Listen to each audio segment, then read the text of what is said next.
Ce mardi 27 juin 2023, Isabelle Adjani fête ses 68 ans. Closer en profite pour revenir sur la métamorphose de l'actrice au fil des ans. Le 27 juin n'est pas une date anodine pour Isabelle Adjani. C'est en effet le 178e jour de l'année que l'actrice découverte au théâtre a vu le jour. 2023 marque ainsi son 68e anniversaire. L'occasion pour elle de célébrer une carrière prolifique commencée dans les années 70. Si elle tourne son premier film à seulement 14 ans, sa carrière explose lorsqu'on lui ouvre les portes de la comédie française 3 ans plus tard. Son ascension vers la gloire s'accélère ensuite grâce au cinéma et à la télévision. Son rôle dans l'histoire d'Adèle H. de François Truffaut lui vaut notamment une nomination aux Oscars.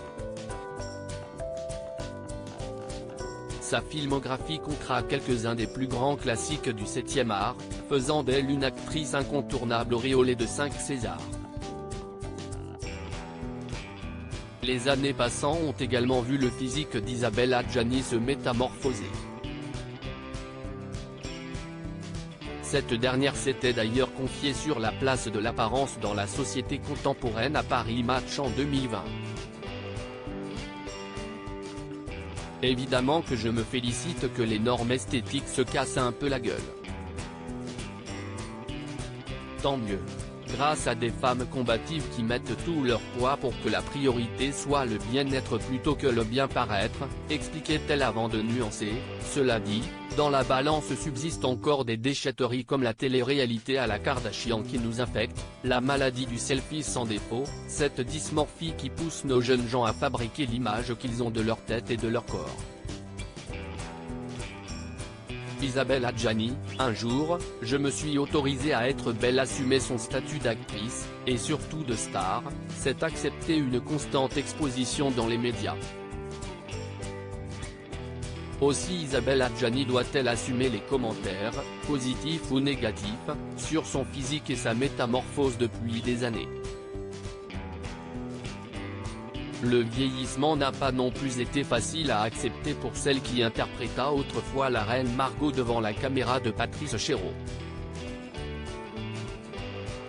Un jour, je me suis autorisée à être belle, confiait-elle l'an dernier dans les colonnes de Madame Figaro. C'est que j'ai grandi en ne m'aimant pas physiquement, ça n'a pas été sans laisser de traces, invisibles mais réelles.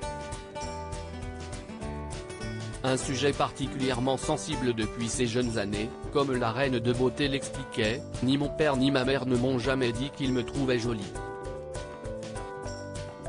Isabelle Adjani révélait enfin avoir trouvé son harmonie intérieure grâce à un long travail de développement personnel.